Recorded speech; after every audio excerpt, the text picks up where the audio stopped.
So Raviteja ఇరుముడి teaser వచ్చింది. So urgent గా చూసేద్దాం. చూసేసి మా రియాక్షన్ ఏందో మాట్లాడుకుందాం.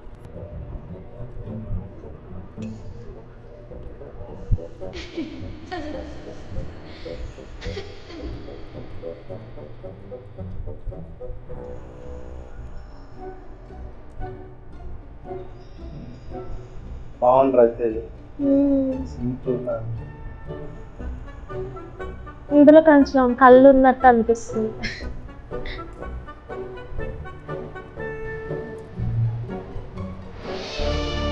లొకేషన్స్ బాగున్నాయి. అరకు దగ్గర తీసుకుంటా. నాకు ఎందుకో మన్యంపల్లి మూవీ గుర్తొచ్చింది లొకేషన్స్ చూస్తే.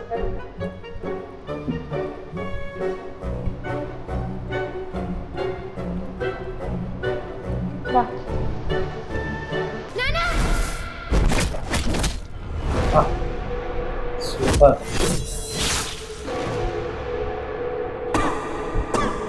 మందు మానే నానా. ఓహో, మానేయడానికి మాలేస్తుంది అనమాట. స్వామి శరణమయ్యప్ప. స్వామి శరణమయ్యప్ప.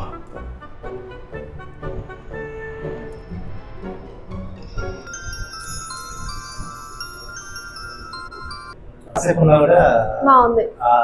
స్టోరీని తీసుకొచ్చి స్టోరీ వైబ్ భలే ఉంది. నాకు మెయిన్ గా ఏంటంటే పాప నచ్చింది. సో యాక్చువల్లీ ఏంటంటే మామూలు పిల్లలు ఎట్లుంటారు మా సినిమాలో మోస్ట్లీ ఫెయిర్ గా తెల్లగా అంత గుడ్ లుకింగ్ క్యూట్ క్యూట్ గా మాట్లాడుకుంటారు. బట్ ఇందులో కొంచెం ఫేర్నెస్ లేకుండా కూడా షీస్ క్యూట్ కాబట్టి బాగుంది, చాలా బాగుంది. యాక్చువల్గా అదే నచ్చింది నాకు.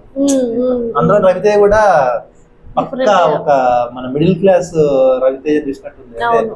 నాకు కొన్ని చోట్ల ఇందాక తగ్గింది కదా, తగ్గినప్పుడు నా ఆటోగ్రాఫ్ గుర్తొచ్చింది. ఒక సెకండ్ విక్రమార్కుడు గుర్తొచ్చింది అనమాట. అంటే నా ఆటోగ్రాఫ్ లో వాడు లిటరల్ గా ఒకసారి టైంలో నువ్వంటే ప్రాణం ఆ పాటలో ఫుల్ డ్రింక్ చేసి ఇట్లా ఉంటాడు కదా, ఒక ఫేజ్ ఉంటుంది కదా బ్రేకప్ ఫేజ్, ఆ ఫేజ్ అట్లా అనిపించింది. అండ్ యాక్షన్ కూడా బాగుంది. చిన్న గ్లిమ్స్ అయినా కూడా యాక్షన్ బాగా పెట్టాడు. బట్ నాకైతే సాటిస్ఫైయింగ్ అనిపించింది. బాగుంది. అంటే ఇట్లాంటి మూవీ రవితేజ దగ్గర నుంచి ఎప్పుడు ఎక్స్పెక్ట్ చేయలే కదా. మాస్ ఎంటర్టైన్మెంట్, డాన్స్ నెంబర్స్ ఇట్లాంటివి ఎక్కువ చూసేవాళ్ళం. ఇట్లా ఎమోషనల్ గా ప్యూర్ స్టోరీ బేస్డ్ గా లేకంటే ఎక్కువ మెయిన్ నార్మల్ మన పీపుల్ ఎమోషన్ లాగా లేకంటే ఏంటి పాప తండ్రి కూతురు మధ్య ఎమోషన్. సో ఇది యాక్చువల్ గా మీరు నువ్వు అనేది కూడా కరెక్ట్. ఏంటంటే విక్రమార్కుడు గుర్తు రావడానికి రీజన్ ఏంటంటే ఆ పాపతో రిలేషన్ అందులో కూడా భలే ఉంటది. అది మొత్తం హైలైట్ సీన్ అది. సో సేమ్ అదే అట్లా ఆ ఫైట్ కూడా భలే ఉంది కదా. చిన్న గ్లిమ్స్ అయినా కూడా అంటే ఒక ఎక్సైట్మెంట్ క్రియేట్ చేస్తుంది అది.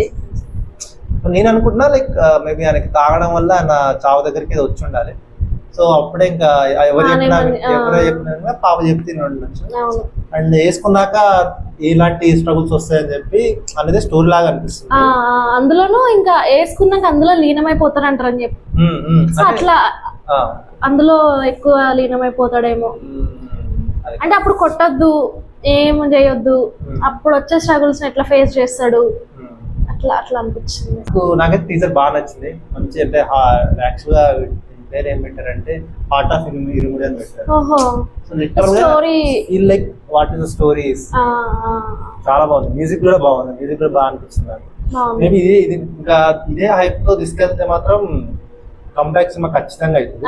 సో నేను చాలా వెయిట్ చేస్తున్నాను రవితేజ కంబ్యాక్ కోసం. ఎందుకంటే నాకు ఫేవరెట్ హీరో. బట్ ఇప్పుడు ఈ మధ్య కొంచెం యావరేజ్ సినిమాలు ఇట్లాంటివి పడుతున్నాయి కానీ జాతరకు కూడా కంబ్యాక్ అవ్వాలి అని అనుకున్నాం. బట్ అది కూడా కుదరలేదు. సో ఇదైతే ఖచ్చితంగా అవుతుంది. బట్ కంబ్యాక్ అంటే సూపర్ డూపర్ హిట్ అయిపోయి బ్లాక్ బస్టర్ అవ్వాల్సిన పని లేదు. ఇట్స్ గుర్తుండిపోయే సినిమా లైక్ అంటే ఆటోగ్రాఫ్ గుర్తుంటది, వెంకీ గుర్తుంటది. సో ఇట్లాంటి కొన్ని భద్ర గుర్తుంటది. ఇట్లా ఏంటంటే కొన్ని సినిమాలు ఆయనకి గుర్తుండిపోతాయి.